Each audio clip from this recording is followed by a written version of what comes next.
faster. For GAME7 is this early damage output that's available for the side of the mid lane for Bigatron by Vitality. And I'm so curious, this roam differential, a utility build with the heals for the Dolia versus a tanky setup for the side of the Reefheart Datu. F1, I'm curious how this works out. Yeah, definitely will be interesting to see. I mean, Tatsuri, it's like the Moonscape Mirage when it happens, and they happen to survive, and they come out of that. Bigatron are going to be loaded for bear in terms of those stuns. They have the Storm Strike from Ball on that Byron, the Lapu Lapu, the Raging Sea. You have a lot of control, so if anything, they want to send them to the Mirage. They need to ensure that they kill them, if anything. Yep, and looks like patience will be key here, but a little bit of a better start for the side of Carl. He's going to have his task force. Here we go, Bao in the middle of 3. Yeah, in the middle of 3 here. He actually is going to flash. GAME7 is there as well, taking a decent amount. ZaNQ looking to show up, and I think that should spell the end of at least the assault. And Draw is on the run, but Ball's getting a little bit low. Miggy wants to go. Nice little formlessness, and he's going to get first blood. And GAME7 is just walking away, trying to stay alive. Tatsuri is showing up as well. And boom, through that all, they're looking to take away the Azure Golem. Yeah, and it will be successful as well. Carl's gonna hit 4 first, and this means he gets to be a lot more mobile, a lot more burst damage available. Yeah, and taking that away from ZaNQ, he got caught out, right? The fight was happening in the top side. ZaNQ had to respond. He was there as a good teammate should be. But Carl, I mean, not to say that he's not a good teammate, but he was there just to steal what ZaNQ was not taking and not farming. Yeah, this one is definitely a big Miggy win. He is level 4 now. Bao can't really take this 1v1 anymore. Not sure why Bao went in. After the flash, he still came back for more. Yeah, it seemed like they wanted to continue on fighting. That was a little bit of a misplay. Obviously, he gave up first blood, and he just thought he was in a position of power. He wasn't level 4, so he didn't really have that force field suppression at that time. So it was very ambitious, if anything. Yeah, and you can start to see the value of Draw's pick here, right? He's going to be playing in the water, and right now he's going to be able to out-sustain F1, who doesn't have the same kind of healing factor. Lanfeng. Oh, does a decent amount of damage, but he's going to get under the tower. ZaNQ has shown up with that teleport. So if anything, they've kind of scared them away. But, you know, Draw, yes, you have the Dolia, you have a lot of that, you know, sustain.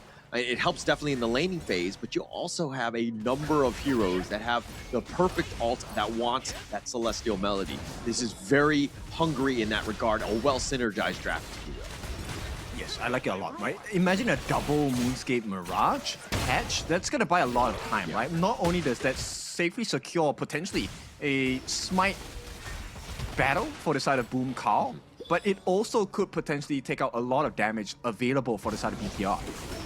Yeah, and I mean, once Tatsuri gets going and has that a decent amount, he's going to be able to isolate GAME7, who might be up front, especially with that positioning, because you know she's going to rely on those dashes to get on out, so she could be a prime target. Then you could maybe go for, you know, maybe a Lanfeng just for the isolation, if anything else. I'm so curious about the way that they're itemizing. Tatsuri is actually going for the Mask of Agony first. I think that's a great first item. Meanwhile, for the side of GAME7 in the mid lane for this Mai, he's actually going for the Insatiable Tome from what I believe. Yeah, it's also a good idea. It's all about that damage right now, ensuring that they kind of make that impact known. These mids are going to have to just do as much as possible in terms of getting those out, like the wave clear and turning it into outside lane pushes as well. Okay, but the difference in the Clash lane here, we're looking at Bao probably going for, I don't know, Frostbound Breeze, or maybe the Curaçao Savagery. Quite different. Maybe he's looking for a completely different. He wants to go Pure Sky first. Yeah, Tyrant going to be taken by Boom Esports as they're quick to be there. ZaNQ was not in position, still on the top side as well, but the Overlord potential target for them. But look at how Boom, they take the Tyrant, instantly move to the Overlord, assuming that ZaNQ was already there. I like the stop process, right? Boom Esports showing you that they understand their opponents. And GAME7 didn't go for Insatiable Tome. He went for the Splendor first. This is going to help him. Oh, Danny is going to get focused here. F1, oh, almost gets it, and he gets on his dragon. Danny will survive, but this is space created for Bigatron now to put pressure on this bottom T1. Carl is there, but look at how much damage that they were doing. ZaNQ sees this, plants the flag, bounces away. They know about the win objective of this game, right? It's not about the kills. You want to get the turrets down. T1 is very vital, especially with a huge burst lineup at this point. The wave clear potential on both sides gonna be quite different here, and I feel like it's favoring the side of Boom. Yeah, actually both sides have a decent amount of wave clear though. And I think, you know, we haven't seen too much of, you know, Tatsuri going for that Moonscape Mirage as of yet. GenMyth hasn't really been making too much of an impact as well. But they want to solve that. You know, they need to get some sort of kills because that's the true value of having a Mai on your squad. Yeah, you need to have a goal advantage, right? You need to be a presence that they fear. And for now, the poke damage isn't too crazy, but they do get some access into a potential T1. He's out. He did. They're looking to go for this one, and Tatsuri hasn't actually looked to go. He's truced him back. Miggy, that is. He will stay alive, but with 5 members of Bigatron, this is a pretty big commitment in the bottom lane. But Danny using that space, taking the top T1 for free. Yeah, Boom is outplaying BTR in the macro game here. Danny is putting so much pressure on the T2. Someone has to respond. Oh my gosh, Danny's so lucky.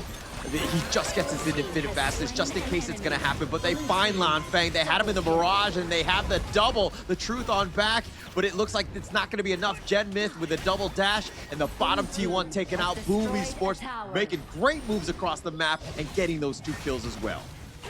In a span of 2 minutes, they've taken 2 T1s. One at the top, one at the bottom. Bao here maybe getting caught out again. Yeah, but Miggy, no Truth to kind of lock that one in. Ball's just a little too tanky at this stage. Space created for the top side now. Zancu, what can he do with this, you know, open space, this wave to kind of get themselves back into this one? Well, he definitely can't take the T1 at this point. He needs to make faster rotations. And this means Boom get the chance to save the T1 at the top. And because of the advantage in the lanes for Boom Esports, there is no T1 take available for BTR, at least not now. Oh, Miggy, though, he's going to get going on. They have 3 members. He's going to flash. He will be fine. But Bigatron almost had him, the Martial Monk, if you will. I feel like Miggy has his number. Miggy has just been the better clash trainer so far in this series.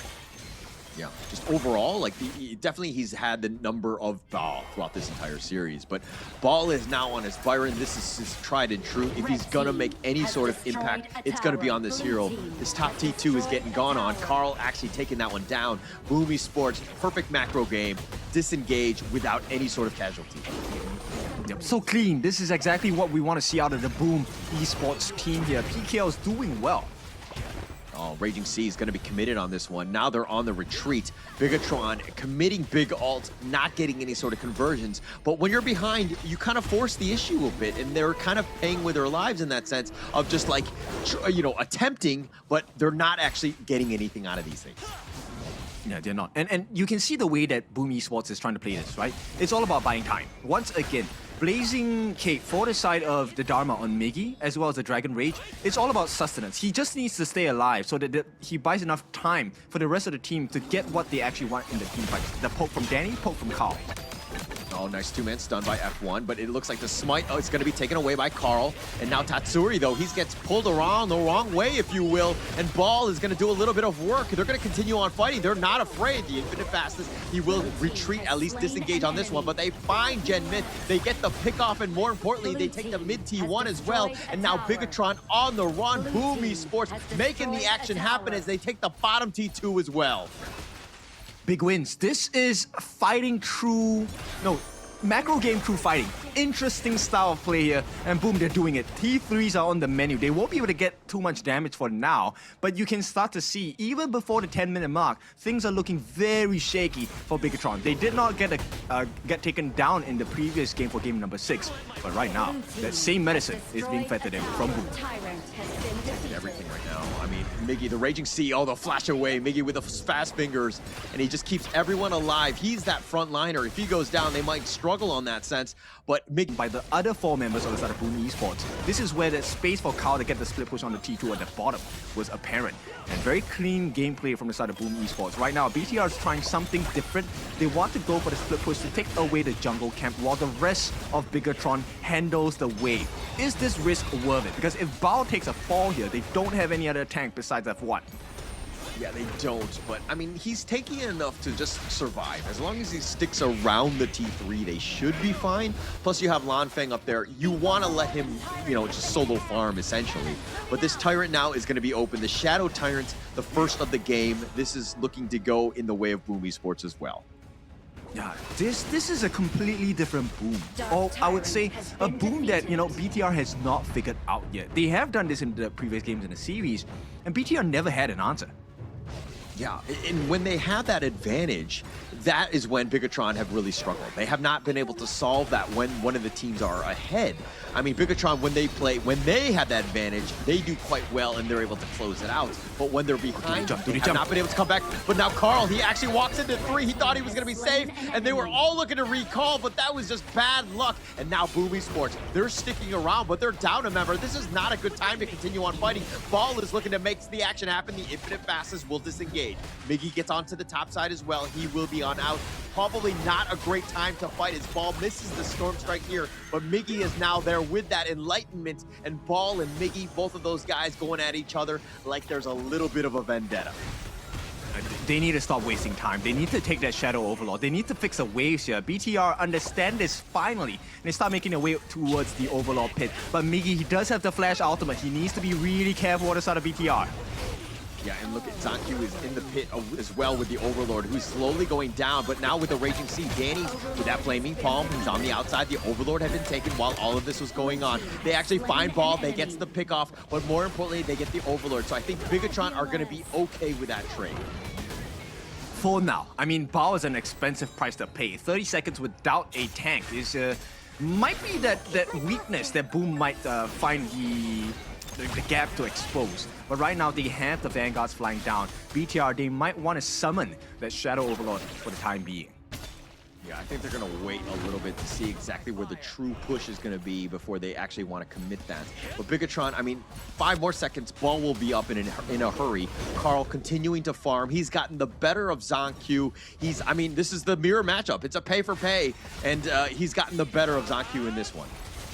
No, it's not going to be a payday for Zancu at this point. Oh, nice catch. Truth, sending him back, but now the force field suppression. They're going to continue on. Zancu doing a little bit of work, finding Miggy. He's at half. He dashes over the wall with that Flaming Palm. Bigatron disengaging. They're going to just heal back up.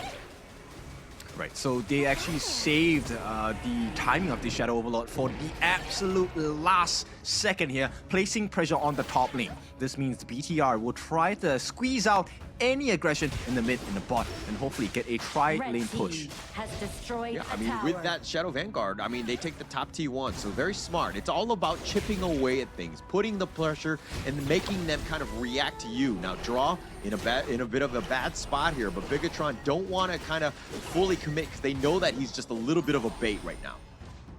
4 seconds. It's also dependent on Tatsui's ultimate, right? So far, BTR has been successful in kiting away Tatsui's ultimate. If they do get caught, like Lanfeng, oh, one more. Yeah, Miggy there. I mean, he's been... You want to be that frontliner, right? You want to be just like having 3 people on you because you know that generally speaking, you're going to be safe. You still have your flash as well, and it's just more of just like attracting attention so they're not farming elsewhere. That's true. But, you know, with a 5,000 goal lead going into the hands of Boom here, I don't think they can do anything here. Yeah, it might not be that moment, but Miggy now, he's getting gone on. He formless is back. Danny's there with that Flaming Palm, does a little bit of work on that F1, who largely shrugs that off. He's becoming a tanky Lapu Lapu. Yes, and that's a good sign for IKL fans. But right now, the issue is still at hand. It's still a 5,000 goal lead. And the T3s are still getting, free licks in by the minions. And because they have to address this, Boom get the Shadow Tyrant for free, which means the next fight in the next 85 seconds is all primed towards Boom Esports.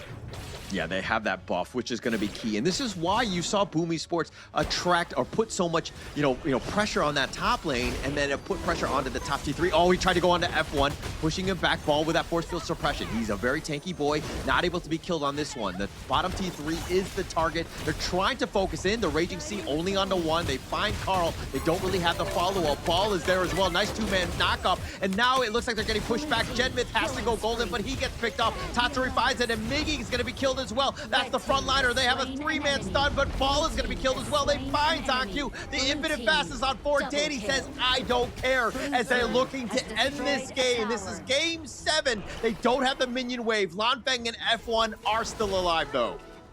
Yep, all that tank for Mickey has finally paid his price. They do get the catch. There's no The defense barrage, left. the perfect timing. They get Lanfeng, and this opens it up, and boom, esports move on into the top 4. This had to end in this particular fashion. It had to come down to ultimate battle.